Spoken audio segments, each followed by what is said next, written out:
Welcome to the one and only Interior Design Book Podcast, Decorating by the Book, hosted by Suzy Chase from her dining room table in New York City. Join Suzy for conversations about the latest and greatest interior design books with the authors who wrote them. Hi, I'm Ajiri Aki, and my new book, Joie, A Parisian's Guide to Celebrating the Good Life, is out now. The opening sentence of your book really had an impact on me. Could you please read it? It starts with, there's life, and then there's the good life. There's life, and then there's the good life. I first traveled to Paris from New York for a single day as an undergrad, and then again for a few months as a graduate student of the decorative arts. Those initial introductions opened my eyes to how Parisians lived so differently from me. But it was not until I returned for love, moving here permanently with my Swiss husband, and eventually became a mom to two very Parisian kids, that I took a closer look at the culture. I noticed the driving force behind the way the French live their lives. It's joie de vivre, the joy of living. I would love for you to chat a little bit about how you found your joie de vivre in Paris. You know, when I moved here, I just really observed how differently people were living their lives. You know, I was sort of like career obsessed. I was like, how was I going to advance in my career and my life? And people were just living at a different pace. Like there were different things that were important to them. And I think for me, as I sort of, you don't want to, if you're living in a culture, in a society, like, you know, you can only go against the flow for so long before you realize that, you know, these people are still working and still, you know, doing the grind, but they're enjoying life in a different way. And I sort of started to slowly adapt to the way that life was here. And I think it was like a couple years in when I went back to New York and I realized how different I was, that I was like, oh, okay, there's, you know, I've adapted to a different way of life here. And so I started to kind of take note of what that was and do more of it. In the book, you talk about how Parisians find joy in what they eat, where they go, conversations they have, and how they spend their time. It's the simple things. And it feels like the polar opposite of the mindset here in the United States, where it's more, and busy, busy, busy. Yes, absolutely. And as I started to see that, you know, people during the day would just sit at a cafe, and it was such a simple thing, just sitting at a cafe to like have a cafe or have a drink, meeting with a friend, you know, having lunch is such a big thing, you know, like actually stepping away from your desk and taking a break and having lunch is such a tiny thing, but actually it does bring you joy as opposed to like hunched over your computer for a bazillion hours, you know, of the day. I sort of adapted to all these little things, and I started to, you know, as I started to take stock in writing this book, realizing how they really are just a culmination of tiny, simple changes in life. So there are chats interspersed throughout the book, and one I particularly like is your chat with Vanessa Grahl, founder of Merci, Nessy, Chic. I am an avid follower of her Instagram page, and in the interview, she says one of her rules is to always look up. As a Kansan living in New York City, I do that all the time. After more than 20 years in the city, I'm still constantly seeing it through the eyes of a tourist, which my son reminds me of, and it brings me so much joy. So that leads me to the term flâneur, which I learned about in the book. Enlighten me on the fine French art of flânery. The term comes from this like 18th, 19th century person who would just wander around the city and take in the sights. And, you know, they were taking observations of who was passing by, what was happening. And I think that there's something really special about doing that. And as cafe life is really big in Paris, you know, just sitting at a cafe or wandering around a park or a neighborhood, or, you know, as you said, like just looking up, like, you know, where you are and look and observing people and spaces and buildings, you know, you can do that on vacation. You can do that in your city. And I think you'll be surprised at like, just if you go into it with that sort of attitude, like what that does for your creativity and your spirit and your soul. Like that is joie also. That is joie de vivre. And you can even do that heading to your therapist or doctor's office. Yeah. And, you know, I say in the book, you know, like going to my therapist, I love, like, you know, one day I just walked out. I probably just like sped walk out of there. And this time I kind of like stopped and looked down, and there were these beautiful like Art Nouveau tiles. And I was just kind of like, wow, this building is fabulous, so fascinating. So you can do it anywhere. And it's just like that little jolt I got from just sort of like observing the beautiful details of her building. Like it was kind of, I don't know, then it added a pep in my step when I walked out of there. So what's your favorite neighborhood to stroll in Paris, and why? I have to say Montmartre. I love it. I love being there. I love, first of all, the history is just beautiful, of that neighborhood, all the different artists and thought leaders who were living in that neighborhood. But also, it's such a great place to be a flâneur. You can just really get lost. All these little like windy streets. And, sometimes you like turn a corner and you're like, wow, this is actually like an entire house and not just an apartment building. And the cafes, and you like turn another corner, it's a square. And then next thing you know, you're at the top and looking down upon the neighborhood. It's really my absolute favorite neighborhood to just get lost in. And it's so romantic. That sounds exactly like Greenwich Village, where I live. It's windy, yes. It's old. Charming. Yes. Like I like these neighborhoods that have sort of like kept the history and the charm of the space. Like something I learned through my studies was this respect to the past, the respect to history, while also adding, modern touches. And I think you see that, where the architecture is just there, or the buildings are there. And then, the modern touches are just the people and the new cafes that come in. Speaking of the past, when you were young, growing up in Austin, Texas, was it a dream of yours to move to France? To be honest, not really. At that time, I was dreaming about moving to New York City. And I don't think I really understood that Paris was a place that was accessible to me, that I could live. It just seemed so far away, another ocean away. Like, how was I going to live, or how that, I think I loved it. And I was definitely like in love with Paris. I just didn't see that it was something that I could do that was accessible to me. So I think it wasn't until my 20s when I moved to New York, and I wouldn't say I'd conquered New York, but I was like, okay, I moved to New York and I'm living in this amazing city by myself. And I'm like, okay, I can do the next step. I can go across the ocean and live in another place. So yeah. Really, there's nothing I love more than a beautiful coupe. You say many champagne enthusiasts prefer the Flute because it supposedly maintains the bubbles longer, but you prefer to enjoy champagne in a coupe.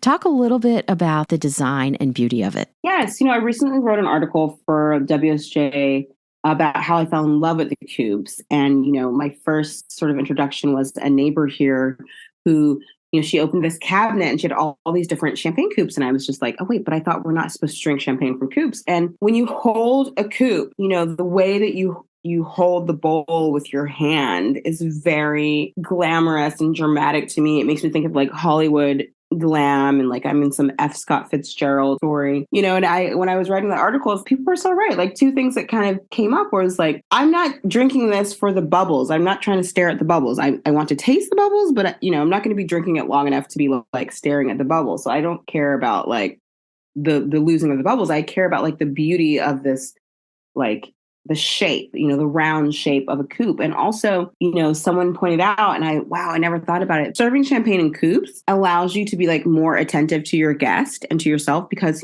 it is shorter pour than a flute. And so you have to sort of like be attentive to your guests because you have to fill their glass a little bit more often, which I think is kind of nice. But I just love collecting all the different shapes of coupes, etched, beveled, little like jewel bulbous stems. You can just fall down a rabbit hole. And now I have a big sideboard absolutely chock full of different coupes, and I'm constantly collecting them. Another tidbit I learned from you is linen is the only textile original to Europe. In the early days of you living in France, most of the Parisian dinner parties you were invited to featured tables set with linens. So then you learned all about linen and created your own line for your shop, Madame de la Maison. I'd love to hear about that. Yes, I think this obviously could be a different story for different people, but like I did not sit at the table with linens when I was growing up. And so when I came here and I started to see like people have tablecloths, napkins, I started to realize like how that really elevates a moment. The linens laid out, the napkins are there. A simple lunch, a simple tea just feels very special. And I like that. So, when I started to sort of research like what, I wanted to make linens and what material I was going to use, I was introduced to 100% flax flaxseed linen and learning the importance of that to Europe and how Europe protects it and how sustainable it is because it's used from tip to tail. Flaxseed oil, flaxseed. It's like wine, like a good year is good linen, depending on the rain. So I really fell in love with the material and, started developing my own collection and learning more and more. And now I love using linen. It's like, why use a bunch of paper towels when you can have different color linens and pull them out and, have your cupboard and mix and match how you want to, depending on your, what you're setting or what the occasion is. I can't tell you how much I've learned from you. You say the wrinkle factor adds some texture to the table, which is such a relief. When you go back to the fact that something I learned from my life here is that the emphasis of gathering really should be on the people and the moment that you're creating. So that's one. And two, when you see like linen that has a little crinkle to it, I feel like that texture is really charming and it adds another layer as opposed to like, this is a very personal thing. Even a white with a crinkle just for me is a style thing. I think it's charming. So I don't mind a little crinkle. I have tips to smooth it out, to care for them, but nobody's remembering that your edges were like perfectly smoothing. They're remembering like how you made them feel in that moment. So you tell us to use the good china. I really, really adore that. In the 80s, TV was your mechanism for learning how to become more, quote, American, according to the television networks. I love this line in the book. I appreciated the beautifully orchestrated chaos of different arms reaching across the pretty china strewn about a lovely tablecloth. I wanted to mimic the adults who clink silver cutlery to a crystal glass before making an announcement. And I remained fascinated by the ritual of slapping a fabric napkin on the table and storming off as a means of declaring drama. So how was your household different from what we were all seeing on TV at the time? Well, we didn't have that formality of coming to the table, formal or informal. I think Nigerian culture, we're not raised like that. There's a lot of food, there's a lot of getting together, a lot of gathering at the table, but that sort of like setting the table, which is why my mother was not definitely, aided to her not wanting to use her good china. We were eating off Tupperware and there's, the pot was on the stove and you just made your plate and went to go sit. And, half of the time we're sitting at the TV watching a show. So, I know that maybe, a lot of American culture might have also been more like my family, when you have the TV trays and all that kind of stuff is going on. But producers were sort of using this table moment, for TV tricks. But for me, it was something that I was like, everyone's coming together and like sitting at the table. And I wanted that. I wanted to sit with my mom and my dad at the table and my brothers and to talk about our days and, to have our plates and our forks and everything set. So we didn't have that. We just, everybody went to their different spaces. And I think a lot of American culture is a little bit like that, which is something I love about the French culture, which is why it was, given an UNESCO award in 2010, because it is something so special to sit at the table with your family. So you just mentioned how your mom wanted to use the Tupperware, and she was always waiting for a special occasion to pull out the good china.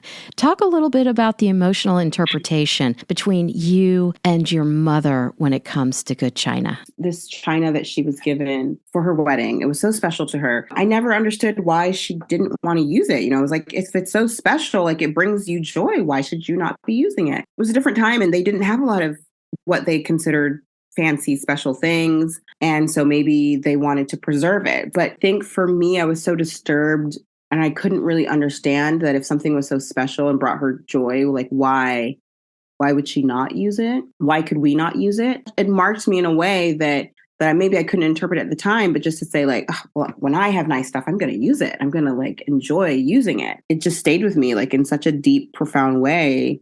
And, that's how I am now. Like with my kids, we're not using a bunch of Tupperware. We're using just plates. In fact, how they grow up, because they're not being taught that they don't deserve or are not allowed to use nice things. I love that you collect stray coffee and tea saucers to use as plates under soft-boiled eggs, or like as a sauce dish, or for sushi or pot stickers. I think that's so clever and beautiful. Yes. Another thing also, when you buy antiques, in the 19th century, when a lot of like a proliferation of these objects, sort of like hit the market because of what was happening in table design, I think that you have a lot of objects that people just like in their mind, they think are just for that specific thing. But you can use them for so many other things. I mean, it's not just like with these plates. I also realized like you can always find like little salt cellars, they're connected. And you can use those also. Like if you're serving a meal and you want like your soy sauce and your hot sauce, or like there's so many clever ways that you can find things in a flea market or just in your home and find multiple uses for them. So I try to highlight that, and we don't have to just use one thing for one purpose. On page 188, you give us 10 tips for antique shopping. You get a thrill from hunting, but for a lot of us, it's an intimidating task. I would love for you to chat about the 10 helpful tips. The first one is definitely like use your imagination, which is what we talked about earlier. If you see a random little tea saucer there and it's missing its coffee cup or tea cup, oh, well, you know what? You can use that for something else. You could use it under a plant also. You can use it under, just because you love the pattern, you can, put a pretty plant on it.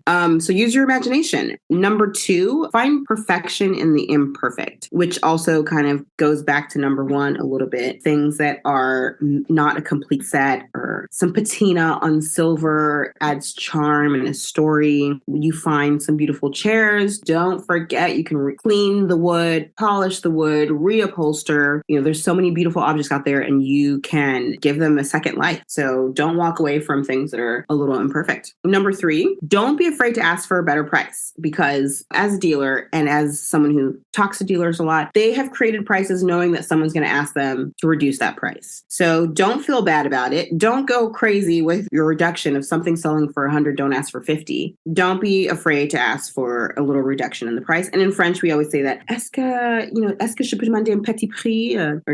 Petit Prix is the term you need to learn if you're in France, which is cute because it's just a little price. Oh, that is cute. It is, right? So number 4, don't let an item be the one that got away. And I say this because there's times when you see something, unless you're like me and you go to the flea market literally every weekend, you might not know the value of something. So you have to decide, is it the price you're willing to pay? So you see a beautiful lamp and you're like, oh my God, that lamp looks amazing. It's $500. Ooh, I don't want to pay that. But you know what? If you really want that lamp and it's a really special lamp by, a designer, or like you like the style, bargain for the price and don't walk away because you're thinking you're being cheated. You're not being cheated. You choose the price that you're willing to pay. I've paid a certain price for something, and it's something in my house that I still am excited to look at every single day. Don't let an item be the one that got away. Number 5, skip some stands but dig deep into others. You don't need to go to every single stand. I wander and I walk a little bit. Some stands just sort of like pull me in because I like the display. I like the way it looks. Some stands look a little junky, but for me, I know that's where I might dig and find a really cute, fun bargain. So, you just don't need to go to all of them. Number 6 would be to trust your gut. If something looks too shiny and too new, then it might not really be antique. If something is covered in dust and dirt, like that's probably a sign that it's been living in someone's like old house or old chateau or old attic, just waiting for you to take it and clean it off. But just trust your gut if you feel like something seems a little off to you. And number 7 would be to educate yourself. Go online. Takes 10 minutes of online reading to kind of figure out the difference between porcelain or stoneware, learning about the different design styles. For me, I collect art books. I go to museums. I go to chateaus. I learn. So for me, I studied the decorative arts. So when I came to do this, it was 10 times more fun because I see something and I'm like, oh, that shell, it's definitely Rococo, Rococo shells. Or number 8, the early bird gets the good antiques, but the late bird gets better prices. If you get up really early, you get things before they're sold out. But when you go at the end, sometimes people are just, they don't want to pack everything up. So they're happy to give you probably a better price than they would have given you had you showed up at 9 a.m. Number 9, be prepared and dress comfy. So have cash, because some people don't take most people that are out, depending on where the flea market is, might not be taking credit cards. So have cash, and depending on where your flea market is, wear comfy shoes. You don't need to be out there in high heels or, shoes that are like squeezing your toes. Just be comfortable, enjoy yourself, walk around. And number 10, get to know your dealers. My dealers will text me all the time. Oh, I found these coupes. Do you want them? Or I found this thing. You can tell them what you're looking for. Sometimes, even if you're not regular and you're just chatting them up, like they appreciate someone getting to know them, and they might say, actually, you know what? I have this in my trunk. They put out a display, but not everything they have is out there, same as me. You go on my website, I have a bunch of things, but it's not all there. There's a lot of things in the closets at home that I just haven't had time to put up on the site. So I enjoy when people ask me or tell me what they're looking for as well. So yeah, that's number 10. Get to know your dealers. You say you must have lived in a chateau in a previous life. So what is your current favorite chateau? I would say it's a good tie between Château de Chenonceau and Château de Chambord in the Loire Valley. The Loire is just full of chateaus, and I love them all. But those two are my favorite. I love in Chambord, you have the double Helix stairway. Which love that. I know. There's only 2 in existence, and it's so lovely. It's like this double stairway where a mistress could be going down one while a wife or a queen was going up another. So like the two never cross. So I love that. It's just like really romantic, and I love all the gardens. So those 2 are my absolute favorite. And then the towns have really great restaurants around to eat. Where can we find you on the web and social media? So you can find me on Instagram at Madame de la Maison, which is the same as my TikTok. Pretty new to it, but it's there. Madame de la Maison. And you can find me on my personal account, which is just Ajiri Aki, my first and last name. That account is more, just my wanderings and my travels and my family life. So those are them. Oh, but you can also go to the shop, madamedelamaison.com, and where I sell antiques and linens and some new products, candles, and cocktail napkins. One of my most favorite takeaways from Joie is where you wrote, a quick pop into a park or a stroll down a tree-lined street will not only boost your energy level and creativity, but also help slow your heart rate, lower stress, and bring you a moment of joy. I am thrilled you could join me today on Decorating by the Book podcast. Merci.